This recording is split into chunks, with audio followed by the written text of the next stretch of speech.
ఆ, అమెరికా జనాభా సుమారు 30 నుంచి 40 కోట్ల మధ్యలో జనాభా అనుకోండి. అవును.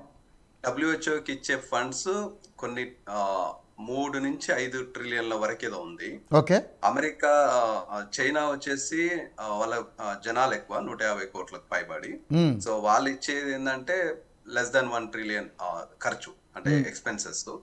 మిగతా కంట్రీస్ కూడా సేమ్ అలాగనే. సో డబ్ల్యూహెచ్ఓ ఏమంటుందంటే మేము ఎక్కువ ఇస్తున్నాము, మిగతా కంట్రీస్లన్నీ బెనిఫిట్ అవుతున్నాయి, ఓకే. నాకేం రావట్లే కదా అన్న పాయింట్ ఆఫ్ వ్యూ, అంటే జనరల్ లేమన్ లాంగ్వేజ్ లో చెప్పాలంటే. సో నాకు సో కానీ ఇంతమందికి ఎలా అంటే డబ్ల్యూహెచ్ఓ అంటే పెద్దన్న పాత్ర, అమెరికా ఎలా చెప్తా నడుస్తుంది అనేది ఒక ఉండే. సో ట్రంప్ ఏంటంటే కొంచెం బిజినెస్ మ్యాన్ కాబట్టి నేను పెట్టే ప్రతి రూపాయికి లెక్క కావాలన్న కోణంలోనే నేను ఇంత ఇన్వెస్ట్ చేస్తున్నాను, నాకు రాకుండా మిగతా అన్ని కంట్రీస్ కి ఎందుకు అనేది ఆలోచన చేస్తున్నాడు. ఇప్పుడు తప్ప రైటా అనే దాన్ని ఇప్పుడు జనాలు తీసుకునే విధానంలో ఉంటది. ఇప్పుడు అమెరికా పాయింట్ ఆఫ్ వ్యూ ఏంటంటే అంత డబ్బులు ఎందుకు వేస్ట్ చేయాలనేది అది. కానీ మిగతా కంట్రీస్ ఏంటంటే ఇన్ని రోజులు పెద్దన్న పాత్ర ఉన్నావు నువ్వు, అమెరికా సూపర్ పవర్, అమెరికా అన్నిట్ల కంటే అన్ని దేశాల కంటే గొప్పదని చెప్తున్నప్పుడు ఆ ఉదార స్వభావం ఉండాలి కదా, మిగతా వాళ్ళకి హెల్ప్ చేసే గుణం ఎప్పటి నుంచి కాదు కదా, చాలా సంవత్సరాల నుంచి ఉంది కదా అనేది point of view. So last time కూడా ఇది ఈ వ్యూ ఉండే, కానీ మళ్ళీ బైడెన్ రాగానే అది కంప్లీట్ బ్యాక్అవుట్ అయింది. మళ్ళీ తను ముందు రాగానే ముందే. సో ట్రంప్ ఎప్పుడైతే గెలవగానే ఈ 2-3 months గ్యాప్ ఏదైతే ఉందో, నవంబర్ లో ఎలక్షన్స్ అయ్యి ఇప్పుడు జనవరిలో వరకు ఈ డిడ్ ఆల్రెడీ హోంవర్క్ అండి. ఎగ్జిక్యూటివ్ ఆర్డర్స్ ఏదో ఓవర్ నైట్ తీసుకొచ్చినది కాదు, ఈ did some homework on that.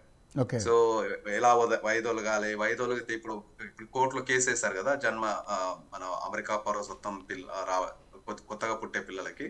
It is background work అండి. ఎలాగో వీళ్ళు కోర్టుకి వెళ్తారు, ఎగ్జిక్యూటివ్ ఆర్డర్స్ ఇలా చేస్తారు అని చెప్పేసి ఒక ఐడియా ఉంది. సో రాజ్యాంగం అమలు కావాలంటే ఇక్కడ కూడా 3/4 మెజారిటీ కావాలన్నది ఒక ఆలోచన ఉంది. So he might get it అనేది ఒక ఆలోచనలో ఉన్నాడు. అది ఎంతవరకు సఫలీకృతం అవుతుంది అన్నది. ఇంకొక విషయం, నేను ఇంతమందుకు మన జనేత గారు చాలా వివరంగా చెప్పారు వీసా గురించి, మన శ్రీనివాస్ రెడ్డి గారు కూడా చాలా చక్కగా చెప్పారు. నేను కొన్ని పాయింట్స్ యాడ్ చేస్తానండి. దీన్ని బట్టి అంటే కొంచెం నిజాలు కటువుగా ఉంటాయి, మనం యాక్సెప్ట్ చేసే ధోరణి లేము. సరే, మేము అమెరికాలో ఉన్నప్పటికీ కూడా మేము నిజాలు ఎప్పుడు కూడా కఠోరంగానే ఉంటాయి నిజాలు. కరెక్ట్. సో లీగల్ గా మాట్లాడితే నేను ఎవరైనా లీగల్ పాయింట్ ఆఫ్ వ్యూలో లీగల్ సిస్టమ్ ఉన్నప్పుడు దానికి ఒబే చేయాలి. అది ఇక్కడైనా అమెరికాలో అయినా ప్రపంచంలో ఎక్కడైనా ఒక కంట్రీకి ఒక లీగల్ సిస్టమ్ ఉంది. మన ఇంట్లో సంసారం నడవాలంటే కూడా ఒక పద్ధతి ఉంటది కదండి, పిల్లలు పెరిగే పద్ధతి. సో అదే విధంగా లీగల్ గా ఉంది. సో నేను కొన్ని వీసాస్ చెప్తానండి విత్ పర్మిషన్ ఆఫ్ జనేత గారు. ఇప్పటివరకు వారు చక్కగా వివరించారు. F1 visa. మనం F1 వీసా అనేది స్టూడెంట్ వీసా. ఇప్పుడు మన భారతదేశంలో ఉన్న తల్లిదండ్రులకు, ముఖ్యంగా ఎవరైతే తల్లిదండ్రులు ఉన్నారో, మనం పిల్లల్ని అమెరికా ఎందుకు పంపిస్తున్నాం అనేది ఫస్ట్ గుండె మీద చేసుకొని చెప్పాలండి.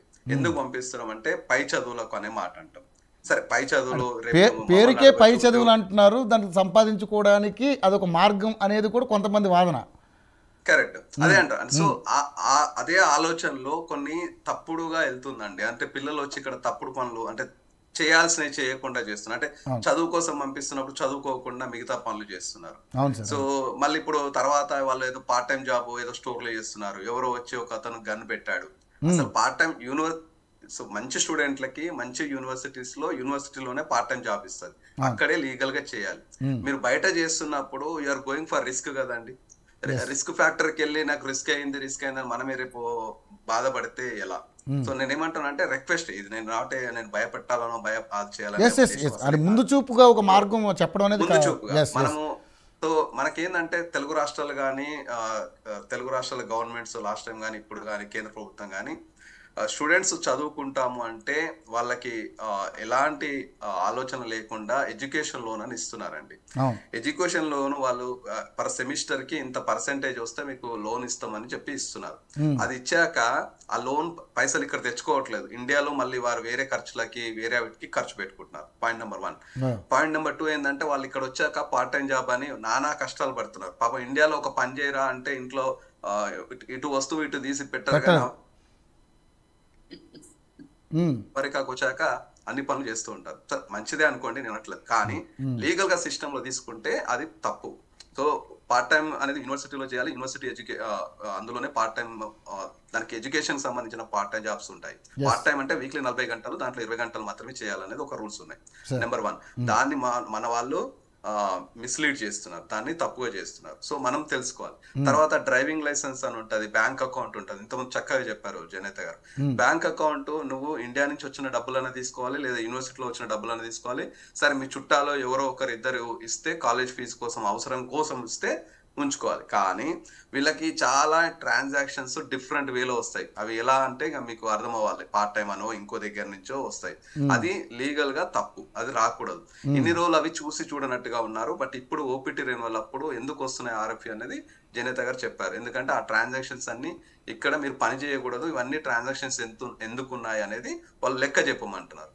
ఇది వాళ్ళ దృష్టిలో తప్పైతే కాదు, అంటే యాజ్ అ లీగల్ పర్స్పెక్టివ్ లో. కానీ మన దృష్టిలో మనమేమో ఇంత రూల్స్ స్ట్రిక్ట్ చేస్తారా అని మాట్లాడతాం.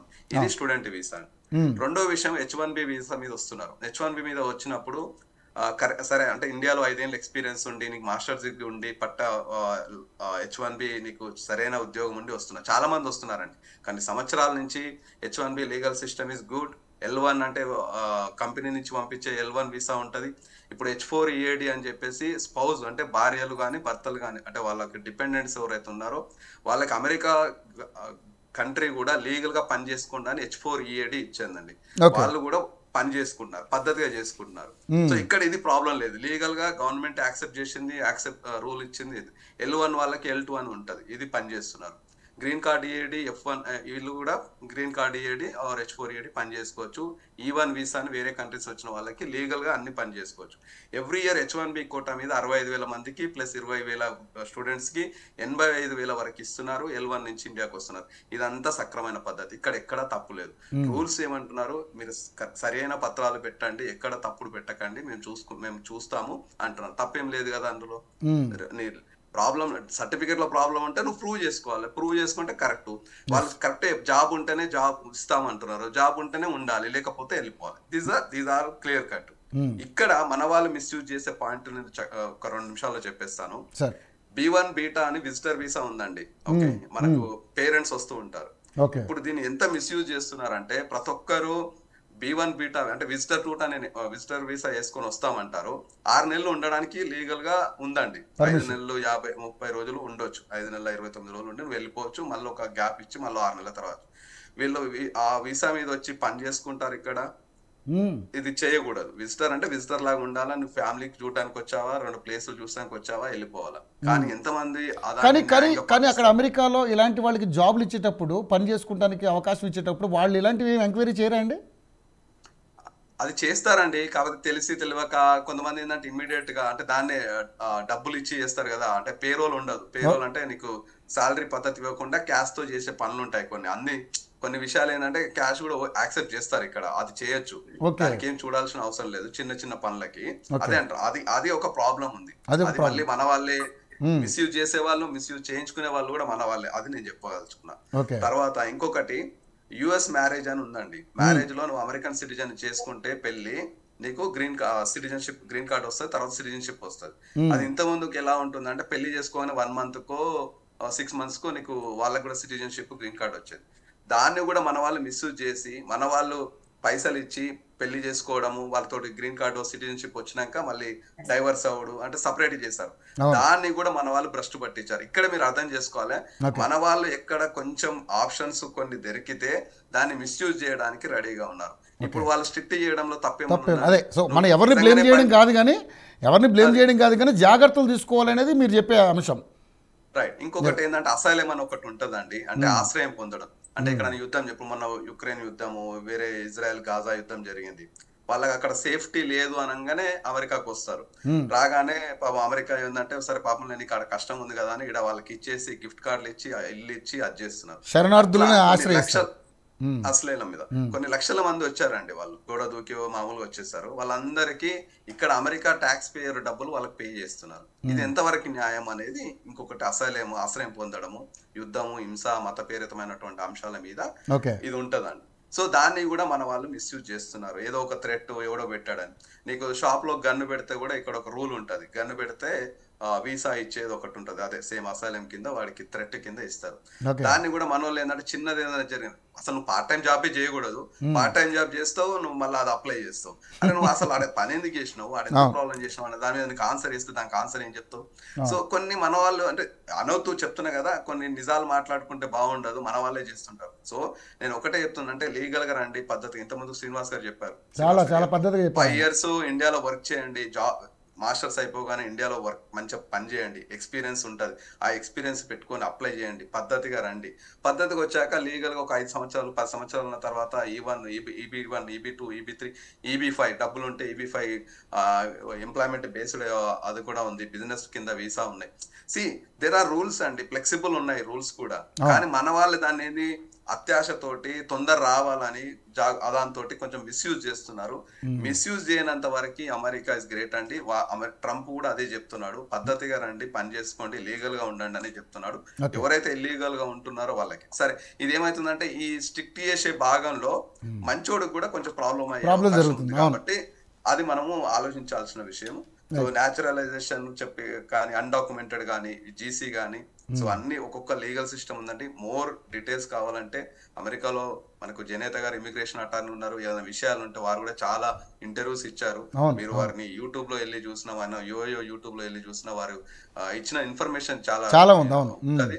సో దాన్ని చూస్తే గనక ఎలా ఉండాలి అనేది చూసుకోవాలి. అందరూ మంచి పద్ధతిలో రండి, లీగల్ గా రండి, అందరికి అమెరికా మీద ఏదైతే డాలర్ డ్రీమ్ కల ఉందో అది నెరవేరుతుంది. థ్యాంక్ యూ అండి. రైట్. ముఖ్యంగా చూసుకుంటే శ్రీనివాస్ రెడ్డి గారు, ఇందాక విలాస్ గారు అన్నట్టుగా ఇక్కడ అంటే అమెరికా సమర్థవంతమైనటువంటి ఉద్యోగుల్ని రావచ్చు